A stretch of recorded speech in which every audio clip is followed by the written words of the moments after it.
We walk around every single day navigating this world just full of detail and color, Hmm. from the tiny text on your phone screen to, well, the whole sky. It's all just there. Right. It seems effortless. Completely effortless. We rely on it constantly. But how often do we actually, stop and think about the incredible biology and the physics that makes it all happen right inside your own head? It really is quite something, a marvel of, well, natural engineering.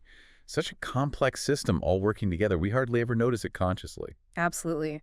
So for this deep dive, we thought we'd kind of pull apart the layers, look specifically at the physics, how the human eye lets us see. Okay. Our mission basically is to get a handle on the key optical bits, the principles involved, and then use that physics viewpoint to explore some common vision problems. And how those same physical principles give us the solutions, the correction. Exactly. It's about seeing the eye differently, right? Not just as an organ, but as this sophisticated optical instrument. Hmm. One that follows the same laws of light as, say, a camera or a telescope. Okay, let's unpack this. Let's kick things off with the eye itself, this natural optical system. Right. So at its heart, your eye's job is to capture light from the world and form an image. The main player here is the eye lens. The lens, okay. Think of it as the primary focusing bit. It's this transparent structure just behind the front part of the eye. And physically speaking, it acts very much like a converging lens. A converging lens. That's one that bends light rays inward, bringing them together. Precisely. Takes parallel rays, or rays spreading out, and focuses them. And the whole point is to bring those light rays into sharp focus onto the retina. The retina, that's the screen at the back of the eye. Exactly. It's the light-sensitive layer. That's where the image is formed. So light comes in through the lens, gets focused onto the retina, and that kicks off the signal. That's it. The retina is packed with millions of specialized cells. They react to the light, converting that optical image into electrical signals. Then these signals travel along the optic nerves. Think of it like a biological cable all the way to the brain. And the brain does the actual seeing. The brain interprets those signals and creates what you perceive as vision, the picture you actually see. And here's a bit of a mind bender. The image that forms on the retina, it's actually upside down. Wait, hold on. Inverted. Inside my eye, the image is upside down, so my brain is just flipping reality for me all the time. That's just what the physics of a converging lens does. It forms a real inverted image. Yeah. And yes, your brain performs this incredible processing feat constantly to show you the world right side up. You never even notice. That is wild. It really makes you appreciate that vision isn't just the eye, it's optics and neurology working together. A complex dance, absolutely. What about the other bits, the non-lens parts? Ah, right. Several other crucial components. Right at the very front, you've got the cornea, that clear, sort of bulging outer layer. Okay. Light actually enters and gets bent significantly there before it even reaches the lens. So the cornea does a lot of the initial focusing work. A substantial amount, yes. Then, behind the cornea, in front of the lens, there's a space filled with fluid, the aqueous humor. And then there's the iris. The colored part. Exactly, the colored part. It acts like the diaphragm in a camera. It's a muscle that controls the size of the pupil. And the pupil is just the black hole in the middle. Right, that's the aperture. It controls how much light actually gets through the lens to the retina. Bright light. The iris closes down, makes the pupil tiny. Less light gets in. Dim light, it opens right up. Big pupil lets more light flood in. It's constantly adjusting. So you've got the cornea doing the first big bend, the iris managing brightness, and the lens doing the fine-tuning for focus. That's a great summary. And that fine-tuning, that ability to see clearly whether something's near or far, that's one of the eye's most amazing tricks. Ah, focusing. Yes. That feels almost, well, magical. How does this biological lens actually adjust its focus like that? Well, the process is called accommodation. It's not like a camera lens moving back and forth. Instead, the eye's lens actually changes its shape. Changes shape. How? There are these tiny muscles, called ciliary muscles, surrounding the lens. When they contract, they actually relax the tension on the lens. This lets the lens bulge, become thicker and more curved. More curved means stronger focus. Exactly. It increases its converging power. That shifts the focal point forward so you can focus on things up close. And for far away things. When those muscles relax, they pull on the lens, making it flatter, less curved. That decreases its converging power.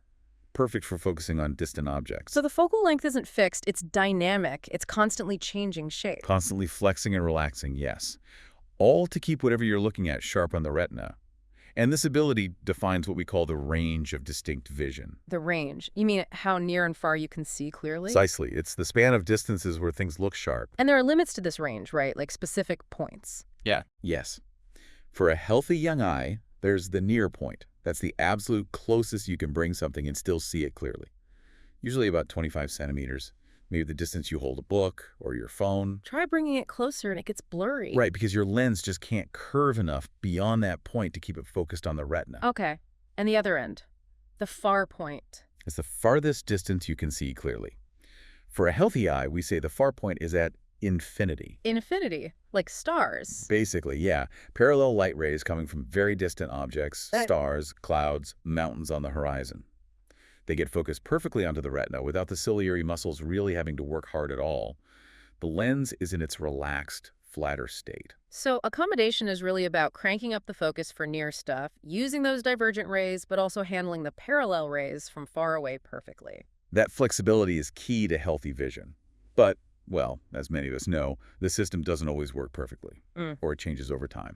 Yes. The common vision defects. And this is where understanding the physics really helps us see what's going wrong and how to fix it. Okay, let's dive into those. What happens when this beautiful optical setup goes a bit off? Well, the most common issues boil down to the light not focusing exactly on the retina. Either it focuses too soon or too late. And that can be because of the shape of the eyeball itself, or maybe the cornea, or issues with the lens ability to accommodate. Let's start with short sight. Myopia.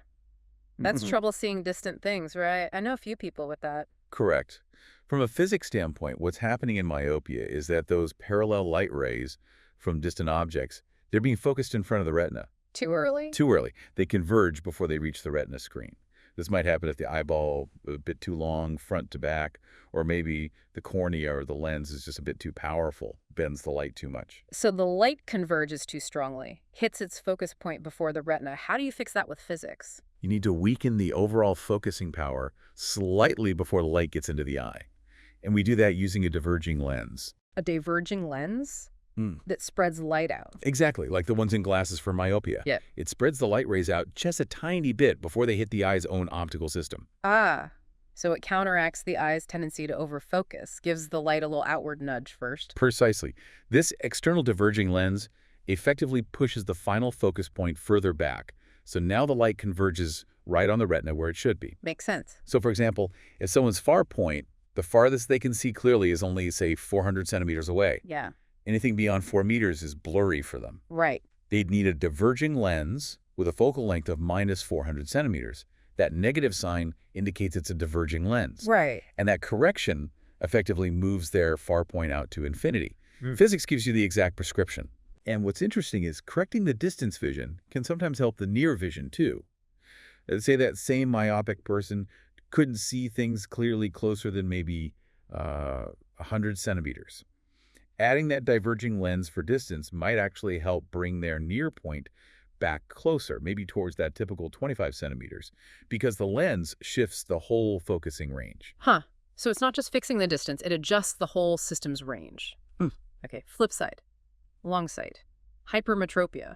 That's difficulty seeing things close up. Typically, yes. Difficulty with near vision is the main symptom. With hypermetropia, when you look at near objects, the light rays coming into the eye aren't converged strongly enough. So they'd focus. Where? They would focus, but only at a point behind the retina. By the time the light hits the retina, it hasn't quite come to a sharp focus yet. Okay. This usually happens if the eyeball is a bit too short, or if the cornea or lens doesn't have enough converging power, especially for those diverging rays from near objects. So opposite problem to myopia. The light isn't bent enough. How's that fixed? Here, you need to add converging power. You need to help the eye bend the light more strongly. So you use a suitable converging lens in front of the eye. Glasses with converging lenses. Right.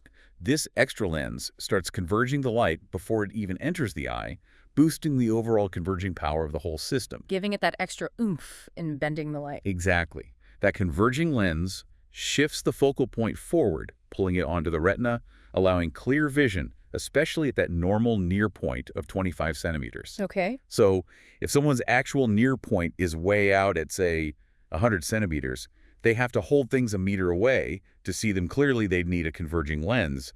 The calculation shows it would be one with a focal length of about 33 1/3 centimeters to bring their near vision back to the standard 25 centimeter range. So diverging lenses push the focus back for short sight. Converging lenses pull the focus forward for long sight, especially for near things. Right. Now, what about presbyopia? That feels like something almost everyone eventually bumps into. Presbyopia is very common, yeah. Yeah. It's an age-related thing. The source material points out it usually starts kicking in around 40 or 50. Essentially, it's a gradual decline in the eye's ability to accommodate. That lens flexibility we talked about. Exactly. The natural lens inside your eye just gets less flexible as you age. It can't bulge and become curved as easily or as much as it used to. So focusing on near objects gets harder. So it's losing that close-up focusing power. What does that feel like day to day? Well, it means things like reading small print or looking at your phone. Maybe threading a needle becomes difficult. It often leads to eye strain, maybe headaches, or needing much brighter light to see close up. And the fix. Just like with hypermetropia affecting near vision, the remedy is using converging lenses. That's what reading glasses are. Or the bottom segment of bifocals. They supply the extra converging power that the aging lens can't manage on its own anymore. So reading glasses aren't just, old people glasses. They're a direct, physics-based solution to a predictable biological change in the eye's optics. Precise. Okay, one more common defect. Astigmatism. This one sounds a bit different. Not just about focusing too long or too short. It is different. Astigmatism usually isn't about the overall focus distance being wrong, but more about the shape of the cornea, or sometimes the lens being uneven.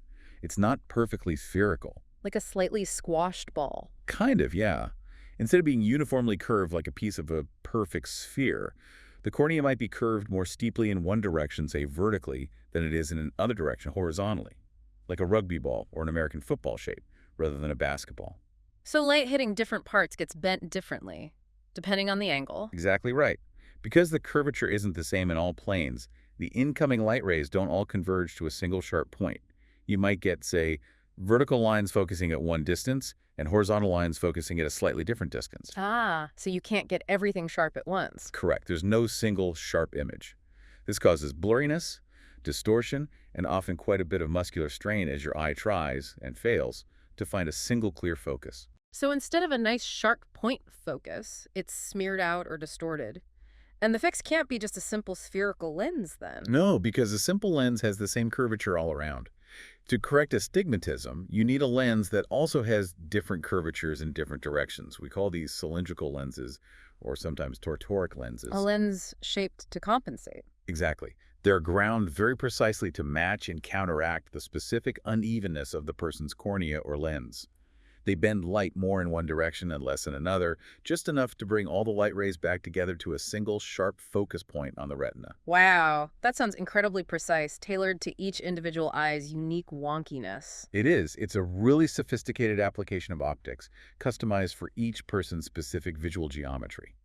It turns that blur and strain back into clear, comfortable vision. It really does highlight how intricate the eye's optics are and how clever the physics-based corrections need to be, matching the lens properties exactly to the eye's defect. Absolutely. Transforms vision for millions. So we've really gone deep today into the eye as this amazing optical system.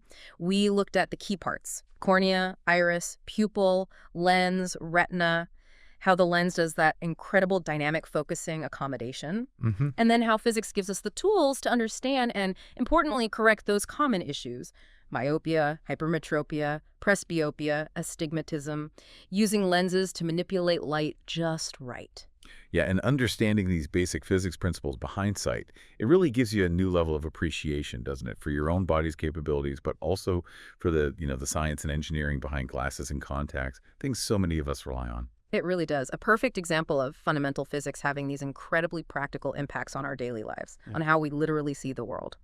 Which brings us back to that intriguing thought we touched on earlier, something for you, the listener, to maybe mull over. Right. Given that the physics is clear, the eye's lens system forms an inverted, an upside-down image on the retina. How on earth does your brain, that biological supercomputer, take that flipped data and instantly, flawlessly construct the stable, upright world you experience every single moment?